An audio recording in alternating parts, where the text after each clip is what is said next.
साथियों राम राम खमागणी सत श्री अकाल जय श्री राम। आज अपना टॉपिक है मीणा जनजाति। जनजातियों में सर्वप्रथम आपको पढ़ाने जा रहा हूं, उस जनजाति का नाम है मीणा जनजाति। मीणा जनजाति की टोटल बातें अपने बताएंगे और मेरे को ये भी पता है कि ज्यादातर अपनी वीडियो देखने वाले में अधिकांश मीणा ही मीणा, क्योंकि जयपुर के अंदर आसपास है ही मीणा ही मीणा यहाँ पर। तो मीणाओं सभी आप ध्यान दीजिए, आपकी पूरी बेसिक बातों को बताऊंगा मैं। हाँ, किसी प्रकार की आपको इसमें कोई टुंडरावर्ती लगे कमेंट बॉक्स में जरूर बताना। अच्छा तो ध्यान दो, सामने इसको बनाने में पूरी सावधानी बरतेंगे, फिर भी कोई कमी हो तो मुझे जरूर बताना। सबसे पहले हम बात करते हैं मीणा जनजाति, मीणा जनजाति के विशेष बातों की। मीणा जनजाति का उद्भव कैसे हुआ, मीणा जनजाति का बैकग्राउंड क्या है, आप ये कह सकते हो पृष्ठभूमि, मीणा जनजाति की पृष्ठभूमि क्या है वो अपने देखेंगे। ये मीणा जो है ना, एक शब्द है जिसका नाम है मीन। मीन माने होता है मछली, मीन माने मछली होती है। मछली को आप मत्स्य के नाम से भी जान सकते हो, मत्स्य भी कह सकते हो और मछली भी कह सकते हो। मीन शब्द से उत्पत्ति हुई है, भगवान विष्णु का अवतार है, भगवान विष्णु का अवतार है जिसका नाम है मत्स्य अवतार, जिसका नाम है मत्स्य अवतार। इस मत्स्य अवतार से इन सब की उत्पत्ति मानी जाती है। सीधा सा भावार्थ है कि मीणा लोग अपना जो आदि पुरुष मानते हैं, अपने आदि देवता मानते हैं, तो वो मत्स्य अवतार हो जाएंगे। तो मत्स्य अवतार से इनकी उत्पत्ति मानी जाती है। ठीक है, और बातें बताता हूं। मूल रूप से पूर्वी राजस्थान के अंदर जयपुर अलवर की सीमा क्षेत्र में एक पहाड़ी पड़ती है, काली खोह पहाड़ी, अरावली के अंदर काली खोह पहाड़ी। काली खोह पहाड़ी इनका मूल क्षेत्र माना जाता है, जबकि अजमेर से लेकर और पूरा जो पूर्वांचल का एरिया है धौलपुर तक का, इस पूरे बेल्ट में आज भी सर्वाधिक मीणा पाए जाते हैं। और प्राचीनतम शोधकर्ताओं के आधार पर पता लगता है कि यह पूरा क्षेत्र पहले मीणाओं का ही क्षेत्र था। अच्छा जी, यहां तक बात अपनी कंप्लीट होती है। देखो, मीणा जनजाति को लेकर और भी बहुत सारी मैं बातें बताऊंगा। आज के टाइम में राजस्थान में सबसे सुपरहिट जनजाति है, राजस्थान में सबसे ज्यादा क्षेत्रफल इन्हीं जनजाति का है, सर्वाधिक जनसंख्या वाली जनजाति है तो मीणा जनजाति है, सबसे शिक्षित जनजाति है तो मीणा जनजाति है, सर्वाधिक विस्तार करने वाली और अपने आप में विकसित होने वाली जनजाति है तो वो कौन सी है, मीणा जनजाति है। हाँ, ये मीणा जनजाति खास बात है। राजस्थान में सर्वाधिक ये निवास करती है, कहां पर, ये सर्वाधिक निवास करती है दोस्तों जयपुर के जम्मू आरामगढ़ क्षेत्र में सर्वाधिक मीणा जनजाति का प्रभाव है। बाकी पूर्वांचल क्षेत्र में मीणा जनजाति है ही है। और बहुत से इनके प्रमाण मिलते हैं दोस्तों, मैं आपको बताता हूं, पूरी हिस्ट्री लेके चलता हूं मीणा जनजाति की। देखो कैसे जयपुर में मीणाओं का राज हुआ करता था। इनकी कैटेगरी के बारे में अपने बात करते हैं दोस्तों। मीणा जनजाति का इतिहास बहुत ही सुदृढ़ इतिहास रहा हुआ है। पहले शायद मीणाओं को खुद को नहीं पता होगा कि इनका इतिहास कितना सुदृढ़ रहा हुआ है, पर बात यह कि मीणाओं की कैटेगरी बहुत ज्यादा है। मीणा जो समाज है वो बहुत से भागों में बंटा हुआ है, बस विशेष बात यही है। अच्छा, सारी बात देखते हैं कितने भागों में बंटा हुआ है और कौन कौन से क्षेत्र है राजस्थान की, कहां कहां और कौन कौन से क्षेत्र में ये मीणा लोग सर्वाधिक पाए जाते हैं, पूरी बात देखेंगे। तो अभी आप साथ बने रहे हैं, ये कंप्लीट अपना एक बार के लिए राजस्थान तैयार हुआ। ये क्षेत्र है ना, पहले इसको बोलते थे ढूंढाड़ के नाम से, आज भी ढूंढाड़ी बोल देते हैं, लेकिन ढूंढाड़ था जिसमें आज का एक तो शामिल है जयपुर और एक शामिल है दौसा। जयपुर और दौसा क्षेत्र में, जयपुर क्षेत्र जो है ना आज का, इस क्षेत्र में तो राज होता था मीणाओं का। मीणा लोग राज करते थे, प्रजा संचालन किया करते थे, ये राजा होते थे मीणा लोग। दौसा क्षेत्र में अधिकार था बड़ गुर्जरों का। ये गुर्जर प्रतिहार नहीं है, बड़ गुर्जर इनका अधिकार था। मध्य प्रदेश के अंदर दोस्तों, मध्य प्रदेश के अंदर एक जंगल है जिसे बोलते हैं नरवर का जंगल, फेमस क्षेत्र है ये, नरवर के जंगल है। यहां पर एक वंश था जिसका नाम था कछवाए वंश। इस बात करें इस कछवाए वंश की, कछवाए वंश के एक शासक हुए जिनका नाम था दुल्हा राय। बहुत सारे नाम है, दुल्हा राय को तेजकरण भी कहा जाता है, तेजकरण को धोलिया राय भी कहा जाता है, धोला राय भी कहा जाता है। अत्यधिक सुंदर थे, धोले थे, इसलिए धोला राय, दुल्हा राय कई नामों से जाना जाता है। दुल्हा राय ने पूरी प्लानिंग की, जबरदस्त बनाए प्लान और प्लान बना गए। सबसे पहले दुल्हा राय को दहेज में मिला था 200। एक बात याद रखियो, प्रति राजकुमारी के साथ ब्याह हो। दुल्हा राय को दहेज में मिला 200, याद रख लेगा। दुल्हा राय को दहेज में मिला 200। तो याद रखना दोस्तों, दुल्हा राय ने सबसे पहले 1137 में बड़गुजरों को पराजित करके दौसा पे अधिकार किया। दौसा पे अधिकार करने के बाद देखो, जयपुर क्षेत्र में एक तहसील आज जमुआ रामगढ़ के नाम से, उसको पहले मांच या मांची कहा करते थे। जमुआ रामगढ़ को पहले मांच या मांची कहते थे। उस मांची क्षेत्र पे सर्वाधिक मीणाओं का ही अधिकार होता था। मीणा, यहां मीणा सालिम सिंह करके मीणा सरदार भी हुआ करते थे। उन मीणाओं को पराजित करके दुल्हा राय ने 1137 में जमुआ रामगढ़, देखो ये जो माच क्षेत्र था इसका नाम परिवर्तित करके रामगढ़ नाम रखा। जमुआ इसकी माता है, जीत हुई थी माता के कारण, इसलिए इसको बाद में जमुआ रामगढ़ के नाम से जाना गया। तो जमुआ रामगढ़ का प्राचीन नाम भी मांच या फिर मांची हो गया। ये इतिहास है इनका। देखो कैसे राज क्या करते थे, आपसी फूट हुई, एकता नहीं थी, दूसरे फायदे उठा गए। दुल्हा राय ने आक्रमण किया और इनकी शक्ति को दबाया और इस तरह से खुद यहां पर प्रभावी हुआ। ये थोड़ी सी बात बताई मैंने कि ये भी कभी राजा हुआ करते थे मीणा लोग। अच्छा, एक बात गजब की और बताऊं, बहुत ही गजब की बात है। दुल्हा राय ने इन मीणाओं को 2 वर्गों में बांट दिया। दुल्हा राय ने इन मीणाओं को कितने वर्गों में विभाजित किया? दुल्हा राय ने इन मीणाओं को 2 भागों में विभाजित किया दोस्तों। इसमें से एक भाग था जिसे कहा जाता था जमींदार मीणा। इसमें से एक भाग जमींदार मीणा और दूसरे जो कैटेगरी थी वो थे चौकीदार मीणा। चौकीदार मीणा को, इस कैटेगरी को उच्च कैटेगरी मानी गई है। मतलब मीणाओं में यदि अपने देखो कैटेगरी हर एक में हुआ है। मतलब हमारे ब्राह्मणों में भी कैटेगरी होती है, ये छोटा है, ये मोटा है, ये बीच वाला है, ये ऊपर वाला है, नीचे वाला है। मतलब ये एक हमारे दिमाग की एक साइकोलॉजी होती है। तो यहां पर भी उच्च नीच, मतलब छुआछूत वगैरह की मैं बात नहीं करना चाहूंगा। यहां सिर्फ लेवल की बात की जा रही है, चाहे वो आर्थिक स्तर पे मान लो। भाई बात है, देखो जी, मान लो आज कोई आदमी सरकारी नौकरी लग जाए, अपने आप भाव बढ़ जाएगा। सरकारी नौकरी लग जाए, अपने आप भाव बढ़ेगा। चौकीदारी का अर्थ है कि चौकीदार का मतलब समझ रहे हो थे, राज दरबार का मान काम कर रहे हैं, राज दरबार रखवाली कर रहे हैं, राज दरबार के अंदर महिला के अंदर प्रहरी को काम कर रहे हैं, कोषागार संभाल रहे हैं। तो इस तरह का काम कछवाया की सेना में काम कर रहे हैं, इस तरह का काम कर रहे हैं। तो वो क्या, कौन हो गए? चौकीदार मीणा। एक तरह से नौकरी लग गई, राजा के दरबार में काम कर रहे हैं, नौकरी लगी हुई एक तरीके से। तो ये हो गए चौकीदार मीणा। आर्थिक स्तर इनका ऊंचा था, इसलिए इनको उच्च मीणा कहा जाता है। दूसरे बचे कौन से? जमींदार मीणा। दुल्हा राय ने मीणाओं की कितनी कैटेगरी बताई है? दुल्हा राय ने मीणाओं की कितनी कैटेगरी बताई है? 2 दुल्हा राय बनाई है कैटेगरी। एक तो चौकीदार मीणा हो गया और दूसरा जमींदार मीणा हो गया।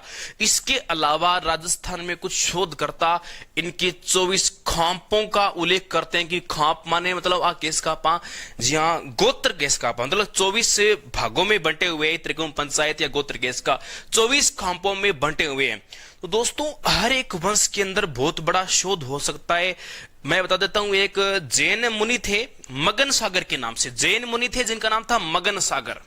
जैन मुनि मगन सागर ने एक ग्रंथ लिखा था जिसका नाम था मीणा पुराण।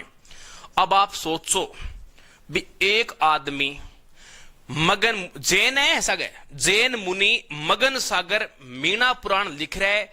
मीणा पुराण के अंदर इन्होंने इन मीणाओं की 5200 गोत्रों का उल्लेख किया है। सोचो किस आदमी ने कितना गहन अध्ययन किया होगा।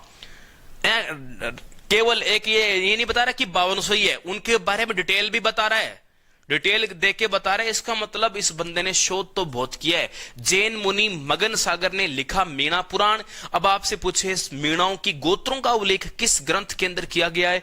मीणा पुराण नामक ग्रंथ में, जिसको लिखा था जैन मुनि मगन सागर ने। कुछ जगह त्रुटिवश मगर सागर लिखा हुआ है, तो यह सही होगा मगन सागर।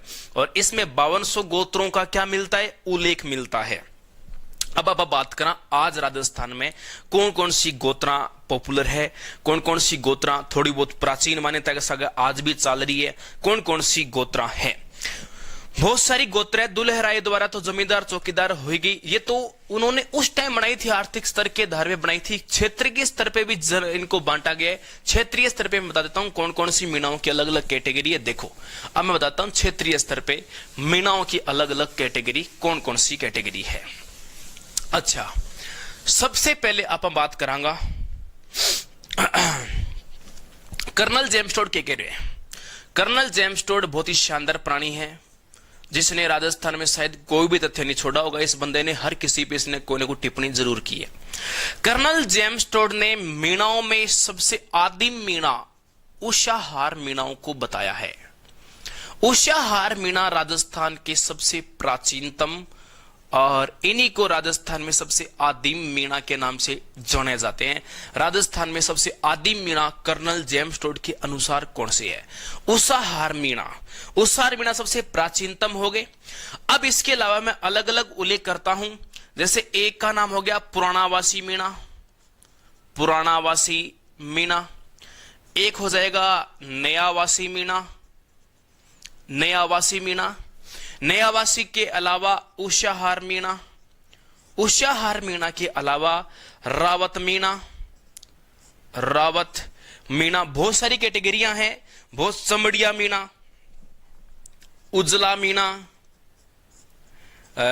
चमरिया या इनको चमड़िया मीणा के नाम से जाना जाता है।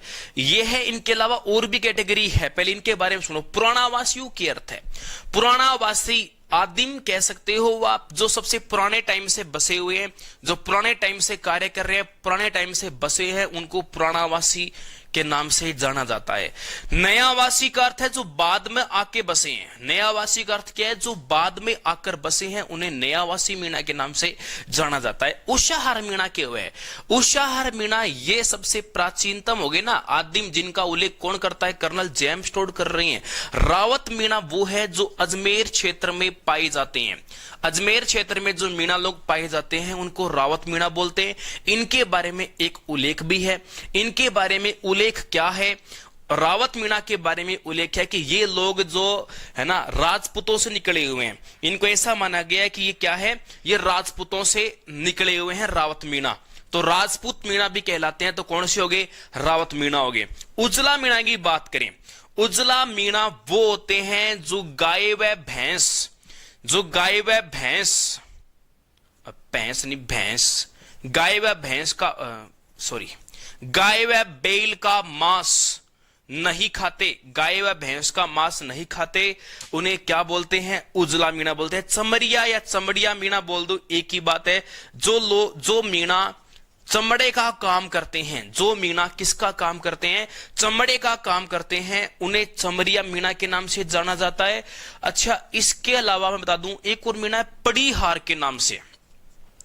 देखो पुरानी मान्यताएं, आज के टाइम में मैं कुछ नहीं कह सकता, आज के टाइम में हो भी सकता है, नहीं भी हो सकता, लेकिन पुरानी हमारे पास लिखित मान्यताएं प्राप्त हो रही है कि पड़ीहार मीणा उन्हें बोलते थे जो पाड्डे का मांस खाते थे। पाड्डा जानोगे क्यों है?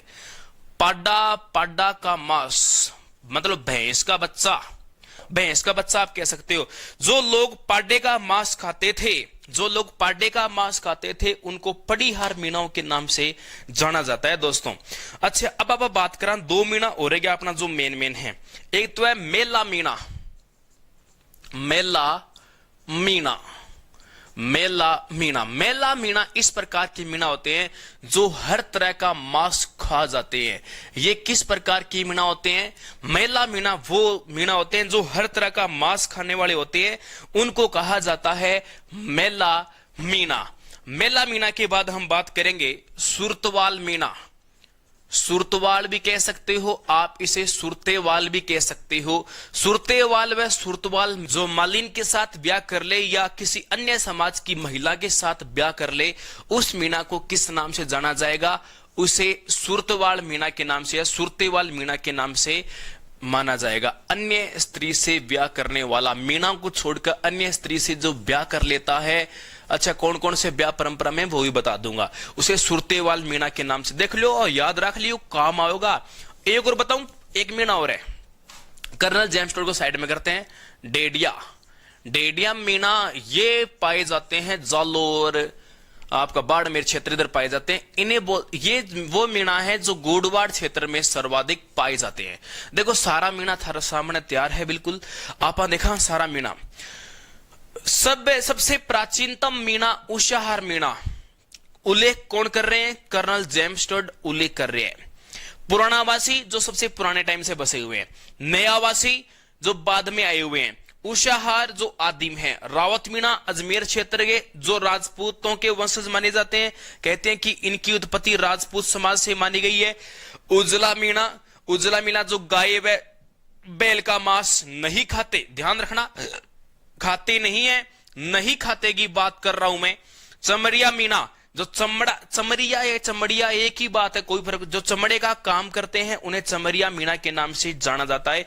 पड़ीहार मीणा जो पाड्डे का मांस खाते हैं उन्हें, मतलब भैंस का बच्चा हो गया, पड़ीहार मीणा कहलाएंगे। मेला मीणा जो हर तरह का मांस सेप लेते हैं। सुरतेवाल मीणा अन्य स्त्री से। अच्छा एक बात और बताऊं बढ़िया सी, पहले सुनो, ढेडिया मीणा गोडवाड़ क्षेत्र, जालोर पाली क्षेत्र जो है आपका बाड़मेर का है। मीणा लोग मछली का मांस नहीं खाते। मीणा किसका मांस नहीं खाते? मछली का मांस नहीं खाते। आजकल मीणा लोग रॉयल हो गए हैं, पूरे ब्रांडेड हो चुके हैं। क्योंकि कल एक किसी बच्चे ने कमेंट किया, सर मीणा जनरल में क्यों आएंगे? आप बताओ क्यों? तुम ऐसे बड़े लगते हो क्या? तुम्हारे को आरक्षण दिए गए थे, सरकार ने तुम्हारे को जो अधिकार दिया तुमने उनका फायदा उठाया, मेहनत की।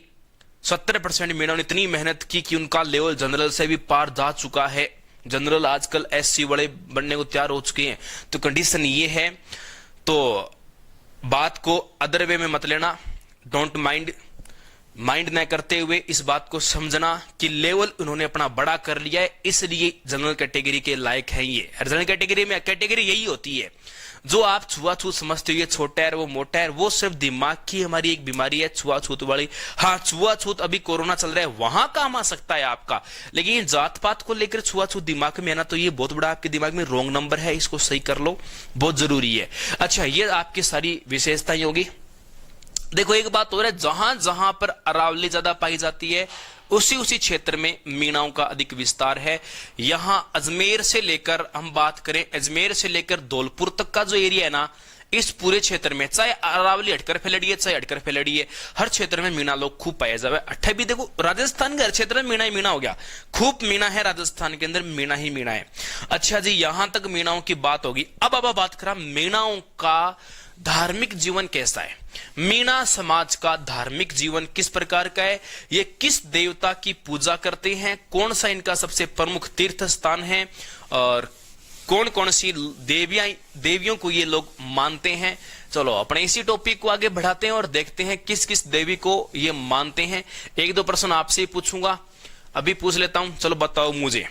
गोडवाड़ प्रदेश में जो ढेडिया मीणा है, ये मीणा किस लोक देवी की पूजा करते हैं, इनकी सबसे प्रिय और आराध्य देवी कौन सी है। अच्छा देखो मैं दो तीन बात और बताऊं। एक बात तो है आराध्य, एक शब्द होता है आराध्य, एक होता है इष्ट और एक होता है कुल। तो देखो तीन शब्द आपके सामने है। आराध्य और इष्ट का मतलब होता है फेवरेट, मतलब आपका जो फेवरेट है वो इष्ट है। 1 2 3 4 5 6 8 10 15 20 25 50 कितने भी हो सकते हैं, पर कुल देवी देवता एक ही होते हैं, ठीक है, जो फिक्स पीढ़ी दर पीढ़ी चलते आ रहे हैं। इष्ट अभी आपको जो अच्छा लगा, आप जिसको मानते हो वो आपका इष्ट है। कई उसके घर के अंदर मंदिर में 15-20 बिठाए रखते हैं, वो आपके आराध्य इष्ट देवता ही होते हैं, कुल देवता एक आधे होते हैं। तो अब अपने धार्मिक जीवन की बात करते हैं। धार्मिक देखो मूल रूप से ये जो है ना, ये हिंदू धर्म से बिलोंग करते हैं। मीणा मूल रूप से हिंदू धर्म के ही है। कोई ऐसे नहीं कि मीणा देखोगे तो आप स्पेशल कोई आप बहुत लंबे चौड़े हैं या कोई मान लो कुछ और सींग सांग लगे, ऐसा कुछ नहीं है। अपने जैसे इंसान होते हैं, बहुत प्रिय इंसान होते हैं। और बाकी मैं तो मीणाओं से बहुत परिचित हूँ, फिलहाल 2-2.5 साल से मीणाओं के बीच में ही हूँ। हिंदू धर्म से मूल रूप से ये संबंध रख रहे हैं। अच्छा ठीक है, कोई बात नहीं। तो इनके परिवार में चलती है सत्ता, उस सत्ता को बोलते हैं पितृसत्तात्मक सत्ता। पितृसत्तात्मक, इनके समाज में सत्ता जो चलती है वो कैसी चलती है, पितृसत्तात्मक सत्ता चलती है। मतलब पापा जी प्रधान होते हैं घर के अंदर। जो प्रधान होंगे वो कौन से प्रधान होंगे, घर के अंदर जो प्रधान होंगे वो अपने पापा जी प्रधान होंगे। ये इनकी परिवार की मतलब मेन मुख्य बात है। अच्छा गांव के अंदर इनका जो गांव होता है, गांव के अंदर मुख्य जो व्यक्ति होता है, जैसे सरपंच बात करें तो वो होगा पटेल। पटेल मुख्य होता है। यदि 5 गांवों को आप जोड़ देते हो, बड़ी पंचायत 5 गांवों की है, तो यहां बड़े स्तर पे पंच पटेल भी हो सकता है। पंच पटेल भी आप कह सकते हो, पटेल भी कह सकते हो। मतलब मैं जो आपको धार्मिक जीवन पढ़ा रहा था, चलो कोई बात नहीं, सामाजिक जीवन शुरू हो गया, कोई दिक्कत नहीं है, एक ही बात है, दोनों साथ में पढ़ना है। सामाजिक जीवन शुरू हो गया है, मिक्स रूप से पढ़ा देंगे। पितृसत्तात्मक समाज होता है, गांव का मुखिया पटेल कहलाता है, और 5 गांव का जो मुखिया होगा वो पंच पटेल कहलाएगा। कोई प्रॉब्लम यहां तक, कोई दिक्कत नहीं है। 5 गांव का जो मुखिया होगा वो पंच पटेल कहला देगा। कुछ लोग आज भी आदि तरह के मीणा हैं जो जंगलों में रहते हैं और वो घास फूस से कच्चे घर बनाते हैं, उन्हें मेवासी के नाम से जाना जाता है। अच्छा, ये बनाते हैं घर, इसको मेवासी के नाम से जाना जाता है। इनके समाज में कई प्रकार की प्रथाओं का चलन है। जैसे मीणाओं में एक चलन है, सबसे ज्यादा बाल विवाह का चलन बहुत ज्यादा चलन है, आज भी चलता है, पहले तो चलता ही चलता था और आज भी चलता है बाल विवाह। जैसा कि आप सब जानते हो, बाल विवाह मैं पहले बहुत बार बात कर चुका हूं। बाल विवाह राज्य में सर्वाधिक आखा तीज के दिन होते हैं, टाबरों का ब्याह करना बाल विवाह कहलाता है। इसके अलावा इस समाज में एक प्रथा और है, विधवा पुनः विवाह प्रथा। यहां पर विधवाओं का विवाह हो जाता है। यहां ऐसे भी हो जाता है कि पति है, पति को छोड़कर अन्य किसी दूसरे पति के साथ भी वो रहने लग जाती है, ये प्रथा भी चलती है। यहां एक सबसे ज्यादा इंपॉर्टेंट जो प्रथा है ना, उस प्रथा को बोलते हैं नाता प्रथा। मीणा समाज की एक सबसे महत्वपूर्ण प्रथा, जिसे क्या बोलते हैं, नाता प्रथा। मतलब अपने स्वयं के आदमी को छोड़कर ठुकरा के चाल नहीं, हम नया पकड़ लें, समझ रहे हो बात को, तो उसके पास चला जाना, उसको क्या बोलते हैं, नाता प्रथा। एक प्रथा और है, बड़ी गजब का नाम है, देखो, उसको बोलते हैं छेड़ा फाड़ना। छेड़ा फाड़ना क्या होता है, ये प्रथा थोड़ी अजीब सी प्रथा। देखो कैसे कहते हैं कि यहां पुरुष स्त्री का पल्लू फाड़ दे और उस पल्लू फाड़ के, और उसको मतलब आप कहते हैं तलाक दे दे, एक तरीके की बात है। पल्लू फाड़ दे और छोड़ दे जा, तो मतलब वो हमेशा हमेशा के लिए उनके बीच के रिलेशन खत्म हो जाते हैं, वो उसका पति नहीं रहता। उस प्रथा को बोलते हैं छेड़ा फाड़ना प्रथा। एक बात और है, वो महिला क्या करती है, कहते हैं मटका उठा के निकलती है, राह पे निकल जाती है, दिशा पे निकल जाती है। अब रास्ते में कोई भी उस मटके को उतरवाएगा ना, वही उसका आगे आने वाला नया पति देव होगा। इस प्रथा को बोलते हैं छेड़ा फाड़ना प्रथा। इन बात में कोई थाने संशोधन लग गया तो कमेंट बॉक्स में जरूर बताइए। अच्छा, छेड़ा, क्योंकि मीना लोग ज्यादा गहराई में बता सके, थाने को लगे कि यह बात सही को नहीं तो सही करके बताइए जरूर। छेड़ा फाड़ना प्रथा, हमें तो यही उल्लेख मिलता है। नाता प्रथा बता दी, विधवा, और एक प्रथा और जिससे जयपुर के अधिकांश मीणा परेशान है। कौन से मीणा, वधु पक्ष वाले मीणा सबसे ज्यादा परेशान है। बहुत सारे विद्यार्थी ऐसे संपर्क में मैं जिन्हें जानता हूं। देखो कैसे मीणा समाज में एक प्रथा, मैं जिसे कुप्रथा कह सकता हूं, वो प्रथा है दहेज प्रथा। देखो आप सब पढ़े लिखे हो विद्यार्थियों, पढ़ लिख कर यदि हम इस बात का विरोध नहीं करेंगे तो फिर ये समझ लो कि हमने फिर इन सालों में पढ़ाई क्या है। आपको पता हो, इस देश में जो बड़े बड़े आंदोलन जो हुए थे, चाहे वो मदन मोहन मालवीय ने अपना योगदान दिया था, राजा राम मोहन राय ने योगदान दिया था, महात्मा गांधी ने योगदान दिया था, भगत सिंह ने योगदान दिया था, इन लोगों ने सब कुछ पढ़ाई था। जब पढ़े थे ना, पढ़ने के बाद इनके दिमाग में आया था कि हमें क्या करना चाहिए।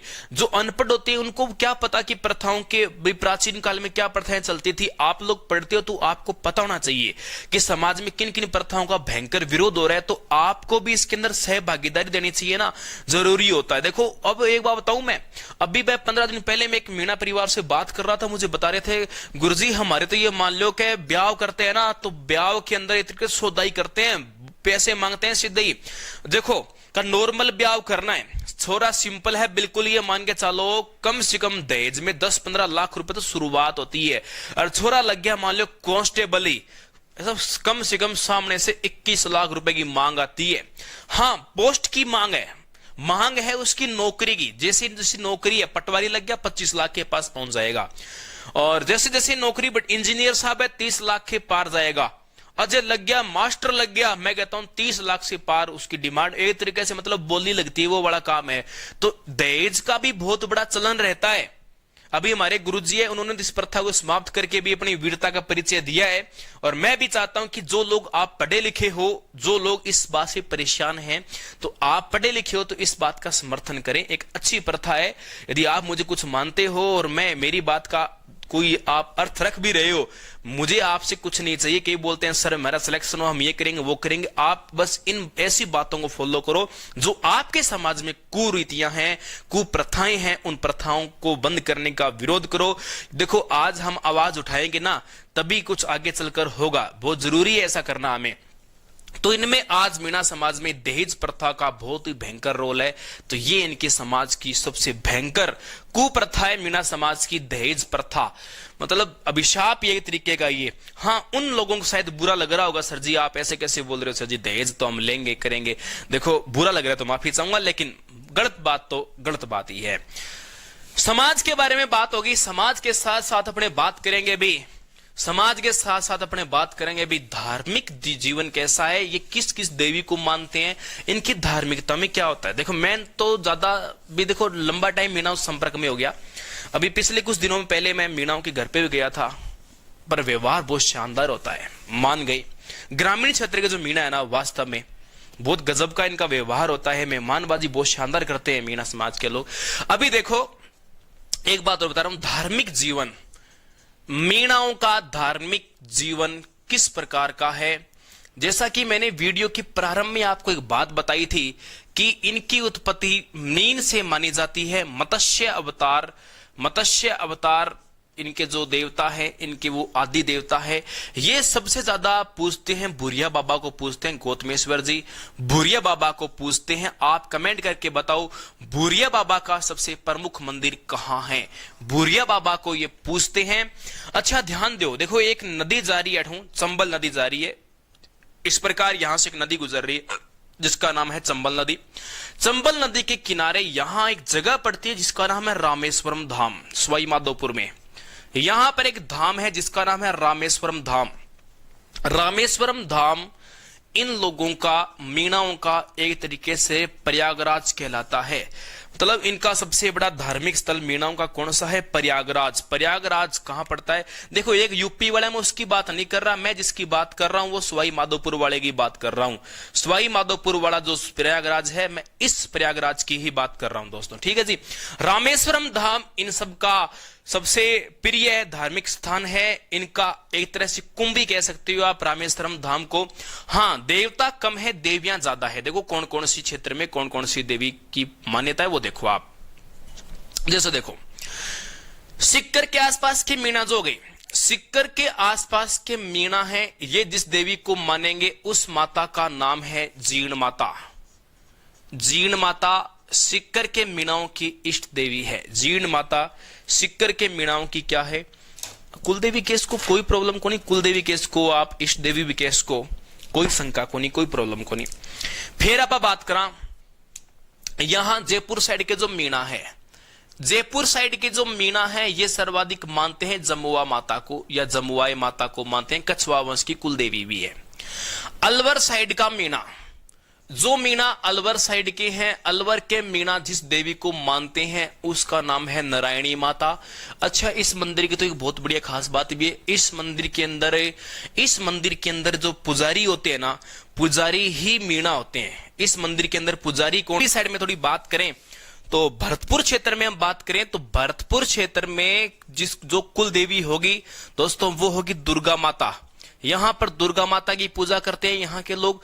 पूर्वांचल साइड के, इस साइड के जो लोग ना, यहाँ धौलपुर, करौली, दौसा, सवाई माधोपुर, इधर के लोग जो है ये सब पूजते हैं एक ही देवी को जिसका नाम है केला देवी। मतलब अलग अलग क्षेत्र में अपने अलग अलग देवी होगी, अलग अलग क्षेत्र में कौन सी अलग अलग देवी होगी। अब आपके लिए एक प्रश्न छोड़ता हूं मैं, यहां पड़ता है एक प्रदेश जिसे बोलते हैं गोड़वाड़ प्रदेश। गोड़वाड़ प्रदेश में जो मीणा पाए जाते हैं उन्हें ढेडिया मीणा के नाम से जाना जाता है। ये मीणा किस देवी की पूजा करते हैं, कमेंट बॉक्स में जरूर मुझे कमेंट करके बताना। अच्छा, मीणा लोग ना भूरिया बाबा की कभी झूठी कसम नहीं खाते। ये भूरिया बाबा की कभी झूठी कसम नहीं खाते। एक मैं बहुत ही प्यारी सी बात और बताता हूं। जो अपने आमेर के और जयपुर के शासक थे ना, मतलब पहले आमेर के थे, बाद में वही जयपुर के कहलाए। अंतिम टाइम तक, आजादी के टाइम तक इनका जब राज्याभिषेक होता था, राज्याभिषेक के टाइम में राज्याभिषेक करने वाला जो व्यक्ति होता था ना, वो मीणा समाज का होता था दोस्तों। कारण क्योंकि पता है आपको, स्टार्टिंग में मीणाओं का यहाँ पर अधिकार होता था, तो वो महत्व दिया गया था। तो इस तरह से इनका महत्व बना हुआ है। बहुत सारी शब्दावली है। इनके जो घास फूसे घर होते हैं जंगलों में, उनको मेवासे के नाम से जाना जाता है।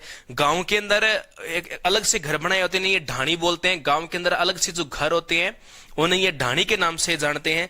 तो दोस्तों, इस तरह से मीणाओं के बारे में मैंने खूब बताने का प्रयास किया। हाँ, यदि कोई मीणा समाज का व्यक्ति है तो मैं आपसे उम्मीद करूंगा कि आप मुझे 5 शब्दावली जरूर बताओगे। तो मैंने लगभग 12 से 13 शब्दावली इसमें छोड़ी है, जो आप सबके कमेंट के लिए है। अगले पार्ट में मैं कमेंट में बताऊंगा, नाम लेके बताऊंगा किस किस बंदे ने क्या क्या जवाब दिए, सही जवाब क्या दिए।